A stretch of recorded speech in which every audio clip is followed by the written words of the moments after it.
Em uma pequena cidade do Alabama, Tiffany Crawford era conhecida como uma força da natureza, uma mãe dedicada, professora de educação infantil e fundadora de um grupo de apoio que reunia milhares de mulheres pelo país.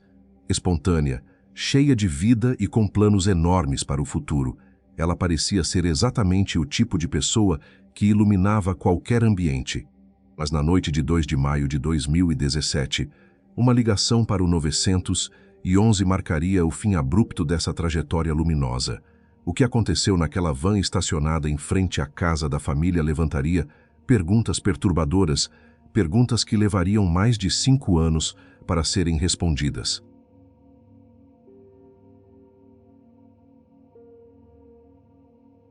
Por volta das 23 horas do dia 2 de maio de 2017, Jason Crawford, então com 37 anos, ligou para o serviço de emergência do lado de fora de sua casa em Coleman, Alabama, cidade situada a cerca de 80 quilômetros ao norte de Birmingham.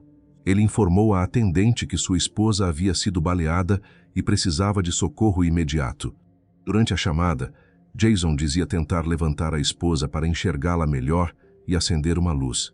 A atendente, percebendo algo incomum, perguntou repetidas vezes quem havia atirado naquela mulher. Jason permanecia em silêncio diante daquela pergunta, desviava do assunto. Ao ser questionado sobre a localização da arma, respondeu que ela estava ao lado dela. Os deputados do xerife do condado de Coleman chegaram pouco depois e se depararam com uma cena angustiante. Tiffany Crawford, de 32 anos, estava caída sobre o banco do motorista da própria van, estacionada em frente à residência. Em sua mão esquerda, repousava um pequeno revólver com empunhadura cor-de-rosa. Jason explicou aos primeiros policiais que aquela arma pertencia à esposa, guardada na porta do motorista por questão de proteção pessoal. Quando um dos deputados se aproximou para verificar o pulso, a arma escorregou da mão de Tiffany e caiu no chão do veículo. O exame rápido confirmou o pior. O laudo preliminar indicaria que a vítima havia sido atingida 2 vezes na cabeça, um disparo na região da mandíbula esquerda e outro na têmpora esquerda. Os paramédicos ainda tentaram manobras de reanimação, mas não havia mais nada a fazer. Em meio ao trabalho dos socorristas, um dos deputados foi captado pela câmera corporal afirmando, com certeza precipitada, que não havia ali nada que sugerisse outra coisa além de suicídio. Bastaram poucos minutos, porém, para que os policiais reconhecessem o sobrenome do marido. Jason era filho de Rhonda Crawford, gerente do escritório do próprio departamento do xerife. A constatação foi feita abertamente entre os agentes, com um deputado comentando ao colega que se tratava da nora de Rhonda. Aquele detalhe plantava a primeira semente de um conflito de interesses que assombraria toda a investigação. Tiffany Joy Crawford nasceu no dia 28 de fevereiro de 1985, primogênita e única filha mulher do casal Gary Webb e Cheryl McCookin. Tinha um irmão chamado Garrett e era especialmente próxima da mãe, que a descrevia como uma alma espontânea, dona de um coração imenso, alguém que queria envolver todos ao seu redor para ajudá-los a encontrar alegria. Em 2009, Tiffany concluiu a graduação na Athens State University, formando-se em ciência com foco em educação infantil, e passou a atuar como professora de pré-escola. Foi por volta dessa época que conheceu Jason Crawford. Ele já havia sido casado antes e alegava ter sido traído pela primeira esposa, mantendo com ela relação amistosa por causa do filho que tinham juntos, Logan, então criança. Jason ficou impressionado com a beleza e personalidade extrovertida de Tiffany, tão diferente da sua, descrevendo aquilo como um caso clássico de opostos que se atraem. O começo da relação não foi convencional. Tiffany também era casada quando se envolveu romanticamente com Jason. Mesmo assim, ele descreveria aquele início como fogos de artifício. Tiffany acabou se divorciando e, no ano de 2011, oficializou união com Jason. Tiveram juntos 2 filhos, um menino e uma menina, com cerca de 1 ano de diferença. No momento dos fatos, o menino tinha 5 anos e a menina, 4. Tiffany também assumiu o papel de madrasta de Logan, então com 14 anos. Quando se tornou mãe, Tiffany percebeu que muitas mulheres enfrentavam dúvidas e medos sem encontrar apoio acessível. Movida por isso, fundou no Facebook um grupo chamado Mothers Helping Mothers, Mães Ajudando Mães. Começou modesto, voltado ao apoio à amamentação, e cresceu até reunir milhares de participantes, com capítulos espalhados por diversos estados. Em entrevista a uma emissora local, Tiffany explicou que sonhava com uma comunidade aberta a mulheres de todos os contextos, sem distinção de idade ou histórico. Cheryl descreveria aquele projeto como uma verdadeira visão da filha, algo que se espalhou como fogo selvagem pelo país. Do lado de fora, o casamento aparentava estabilidade. A residência ficava ao lado da casa dos pais de Jason, o que estreitava os laços com a família dele. Sua sogra, Rhonda Crawford, era figura presente no dia a dia dos netos e trabalhava havia anos como gerente do escritório do xerife do condado de Coleman. Esse vínculo viria a se tornar um dos pontos mais delicados da investigação prestes a começar. Nos meses anteriores a maio de 2017, Jason percebeu mudanças no comportamento da esposa. Tiffany parecia mais distante e havia começado a beber pesadamente, segundo ele, cerca de 2 a 3 garrafas de bebida por semana. Cheryl, mãe de Tiffany, sabia de algo ainda mais íntimo. A filha vinha queimando o próprio pescoço com um modelador de cabelos para esconder marcas deixadas por outro homem.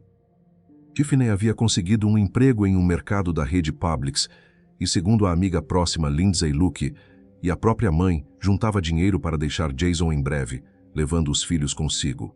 Um dia antes da tragédia, ela havia iniciado acompanhamento com um conselheiro de saúde mental, sinal de que tentava lidar com aquele turbilhão emocional, buscando ajuda profissional. Na tarde do dia 2 de maio, enquanto Tiffany estava fora de casa, Jason vasculhou o computador dela e encontrou mensagens que sugeriam um caso extraconjugal. Entre 17 horas e 30 minutos e 18 horas, ele ligou para a esposa, que inicialmente negou tudo. Tentou também falar com Maggie Derrick, amiga próxima, mas ela não atendeu. Continuou investigando o computador e encontrou novas evidências. Entre 18 horas e 30 minutos e 19 horas, ligou novamente e dessa vez Tiffany confirmou o caso. Jason ainda discou para Kyle Sunday, apontado como o amante, que não atendeu. Descobriu-se mais tarde que Kyle havia terminado o relacionamento, fato que contribuiu para o agravamento emocional de Tiffany. Jason também ligou para Caroline Gamble, outra amiga, que confirmou o envolvimento. Antes de chegar em casa, Tiffany telefonou para a mãe Cheryl, dizendo que teria uma conversa séria com Jason. Cheryl a descreveu como agitada e ansiosa, e respondeu apenas que a amava e que tomasse cuidado. Lindsay Luke afirmou que Tiffany não queria que Jason descobrisse porque temia magoá-lo, mas estava muito perto de partir. Naquela noite, Jason mandou Logan ir para a casa dos avós, ao lado. Ao encontrar a residência vazia, Logan retornou e se trancou em seu próprio quarto. Tiffany chegou em casa acompanhada dos 2 filhos mais novos. Jason colocou as crianças para dormir e ordenou que Logan permanecesse trancado no quarto. Quando Tiffany tentou entrar, foi impedida pelo marido, que afirmou que ela havia quebrado a santidade do casamento e traído a família. Jason admitiu posteriormente ter usado palavras humilhantes naquela hora, mandando a esposa tirar a aliança e a chamando de nomes degradantes. Segundo ele, Tiffany falou pouco durante toda a discussão, olhando para o chão e chorando enquanto era confrontada. O bate-boca se prolongou por mais de 1 hora, com Jason afirmando estar tomado por uma raiva controlada. Em determinado momento, Tiffany pediu suas roupas de trabalho para o turno do dia seguinte no Publix. Jason entrou na casa, pegou uma camiseta de uniforme e calças e arremessou as peças na direção dela. Em depoimento, declarou abertamente que queria fazer Tiffany sentir a dor que ele estava sentindo. Tiffany então sentou-se no banco do motorista da van, enquanto Jason continuava a degradá-la verbalmente por mais 5 a 10 minutos. Jason alegou que, naquele instante, decidiu entrar em casa para tentar reorganizar os pensamentos. Disse ter caminhado até a lavanderia quando, segundo sua versão, ouviu um tiro, um grito e mais um tiro. Imediatamente após acionar o serviço de emergência, ele ligou para a mãe Rhonda, que morava na casa ao lado, e chegou à cena antes mesmo da polícia.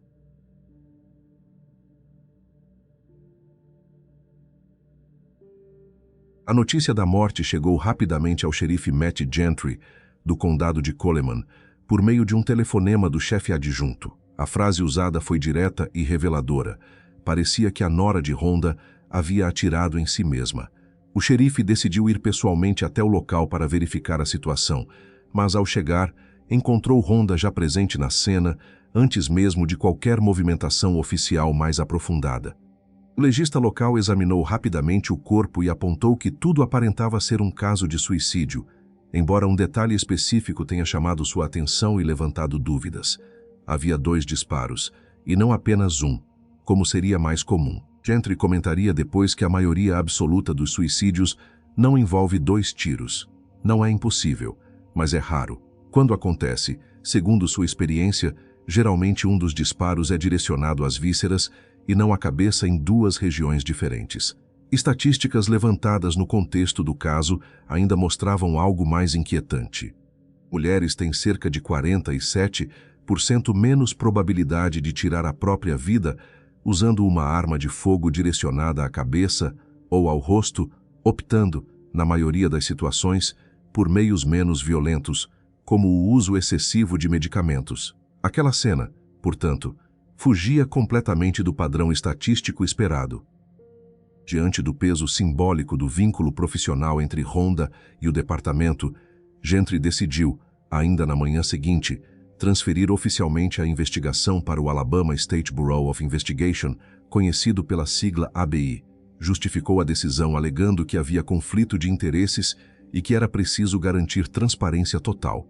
Em entrevistas posteriores, repetiu uma frase que se tornaria controversa ao longo do caso, afirmando que todo suicídio era investigado como se fosse homicídio. Esse discurso, no entanto, contradizia diretamente algumas das decisões práticas tomadas pelos seus subordinados naquela noite, especialmente no que dizia respeito ao tratamento dado às evidências físicas.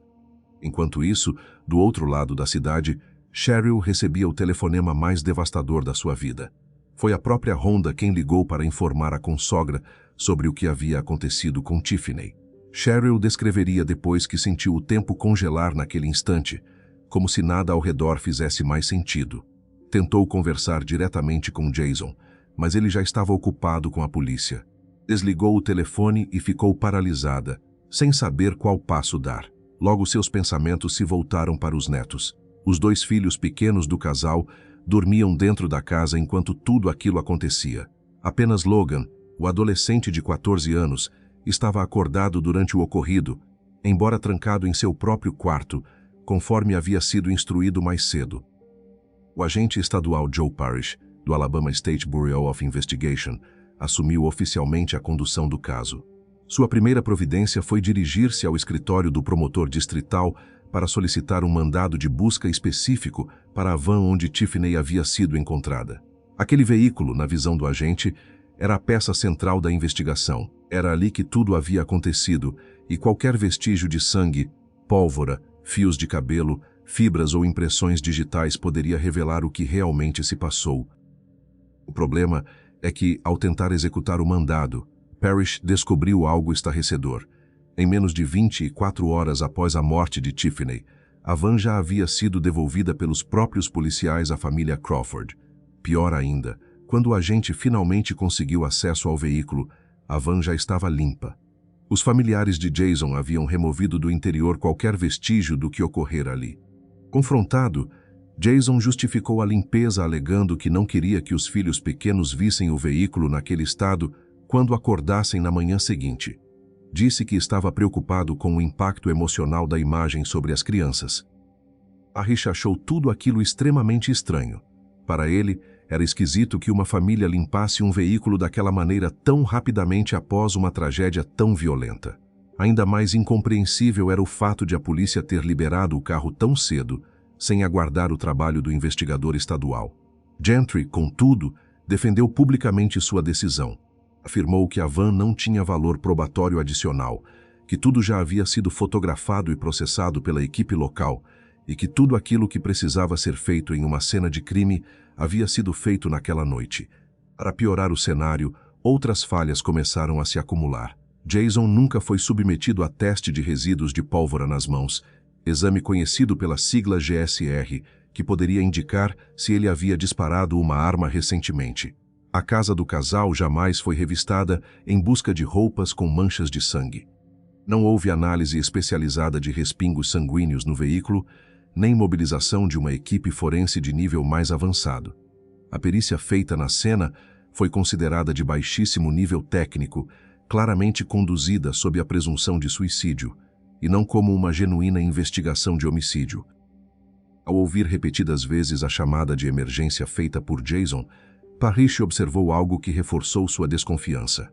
A voz do marido era extremamente fria, sem qualquer sinal de desespero genuíno, e em nenhum momento ele afirmou claramente que a esposa havia atirado em si mesma. Pelo contrário, evitou sistematicamente responder à pergunta direta da atendente sobre quem havia disparado. Para o investigador, aquilo não soava como o comportamento de um homem em choque diante da perda da companheira, mas sim como o de alguém escolhendo cuidadosamente cada palavra para não se incriminar.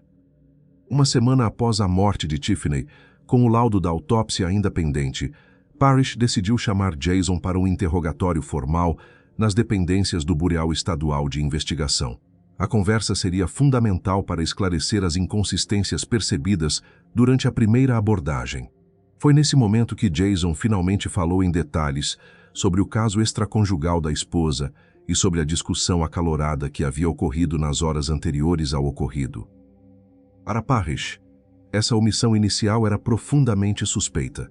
Se Jason realmente acreditava que Tiffany havia tirado a própria vida, o lógico seria mencionar imediatamente aos primeiros policiais o motivo da discussão, pois isso reforçaria a tese do suicídio diante do desespero emocional dela.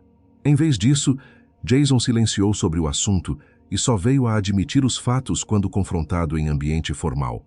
Para o investigador, aquilo parecia uma escolha deliberada de alguém tentando controlar a narrativa. Durante o interrogatório, Parrish fez uma pergunta aparentemente simples, mas decisiva. Quis saber se Tiffany era destra ou canhota. Jason respondeu, sem hesitar, que ela era destra. Aquela resposta foi crucial. O revólver havia sido encontrado na mão esquerda da vítima, ou seja, em sua mão não dominante. Para Parrish, aquilo era praticamente inédito. Em toda a sua experiência profissional, ele afirmou nunca ter visto pessoalmente um caso de suicídio em que a vítima utilizasse a mão não dominante para puxar o gatilho. Outro ponto explorado foi a saúde mental de Tiffany. Quando questionado se a esposa havia, em algum momento, falado sobre tirar a própria vida, Jason respondeu que ela nunca havia mencionado nada do tipo, pelo menos não a ele. Isso enfraquecia significativamente a tese de que se tratava de uma mulher prestes a se autodestruir. Após aquela conversa, Jason foi liberado sem prisão. Não havia, naquele momento, evidência suficiente para mantê-lo sob custódia, mas o cerco psicológico ao seu redor já começava a se formar.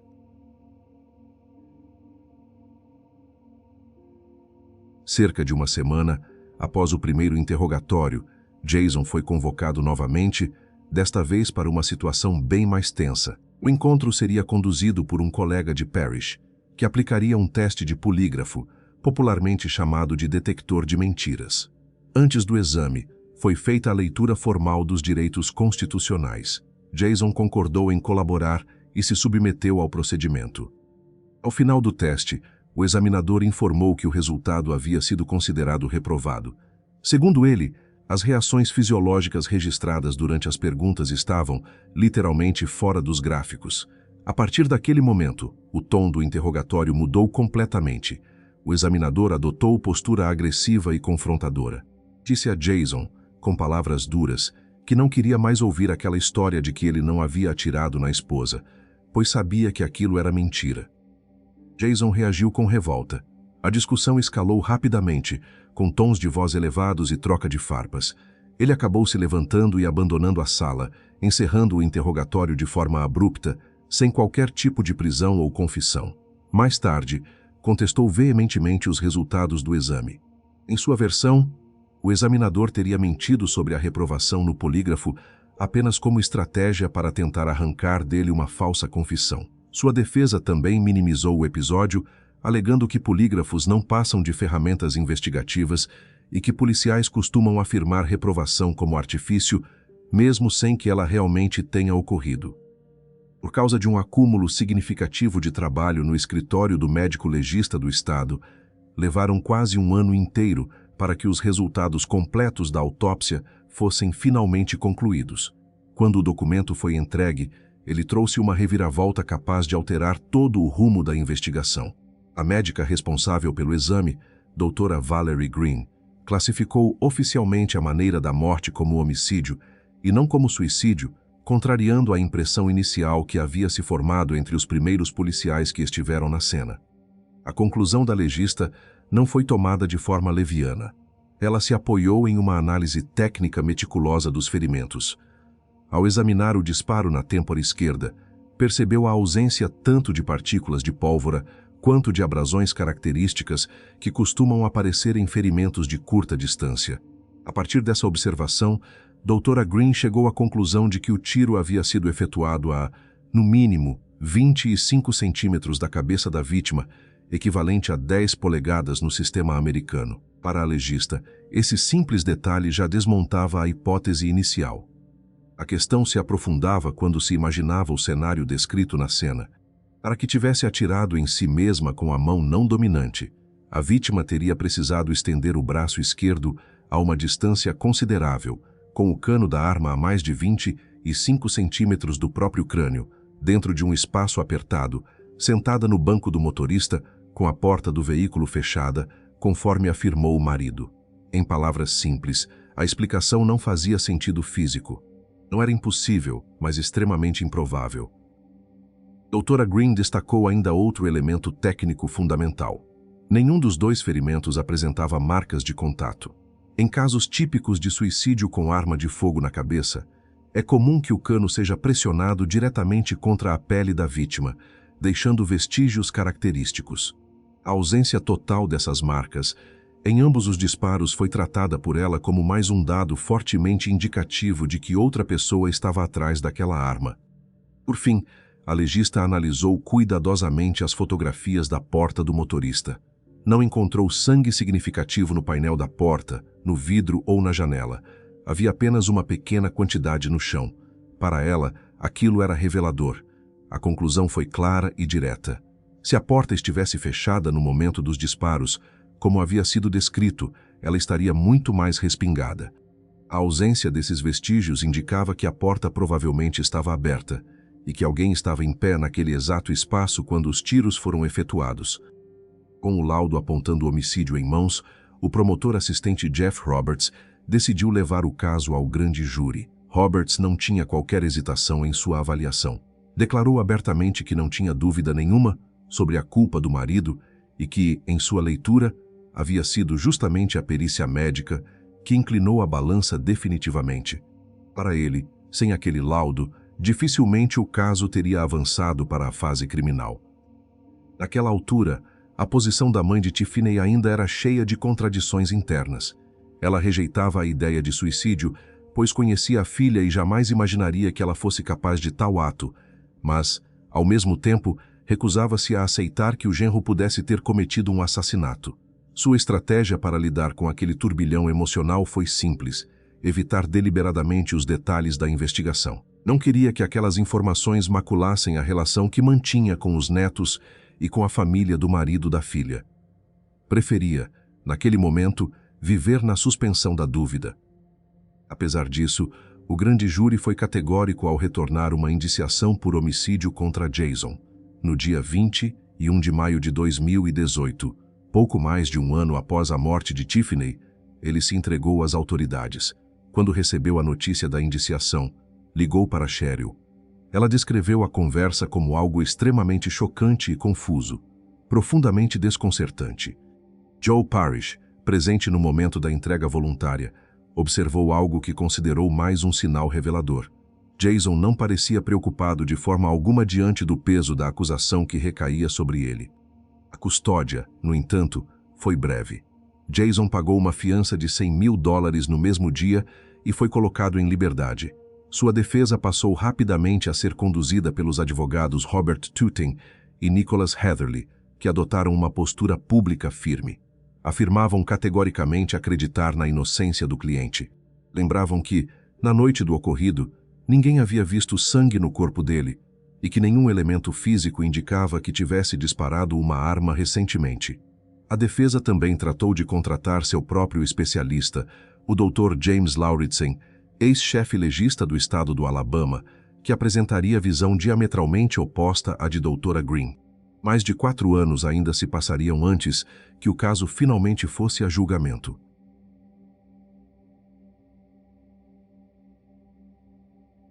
O julgamento teve início no dia 14 de novembro de 2022, mais de 5 anos após a tragédia. Jason se declarou inocente da acusação de homicídio em primeiro grau. Logo no primeiro dia, Cheryl foi convocada como testemunha de acusação. Para surpresa geral, manteve postura favorável ao genro, dizendo nunca ter tido problemas com ele. A jurada Megan Brock comentaria depois que Cheryl afirmava possuir uma ótima relação com Jason, o que soou estranho a todos que ouviam. A acusação então apresentou uma amiga próxima de Tiffany, que relatou ter recebido um telefonema do marido logo após ele descobrir o caso extraconjugal. Naquela conversa, ele teria dito que não conseguiria passar por aquilo de novo, em alusão à primeira esposa. A defesa contra-atacou com argumento simples e direto. Lembrou que Jason mantinha amizade até hoje com a antiga companheira, o que enfraquecia a tese de surto motivado por traição. Depois disso, a sala viu e ouviu os trechos da chamada de emergência e das imagens das câmeras corporais dos primeiros policiais que estiveram na cena. A acusação convocou em seguida a analista de DNA Angela Fletcher. Ela declarou que não foi possível confirmar conclusivamente a presença de material genético feminino no revólver, mas confirmou o DNA masculino tanto na empunhadura quanto no gatilho. A quantidade, contudo, era tão ínfima que não permitia comparação com qualquer suspeito específico. A defesa explorou esse ponto. Afirmou que diversos homens já haviam manuseado aquela arma, incluindo o pai da vítima, que a havia presenteado, e o irmão dela, que chegou a usá-la em uma ocasião. A acusação, contudo, virou esse argumento contra a defesa.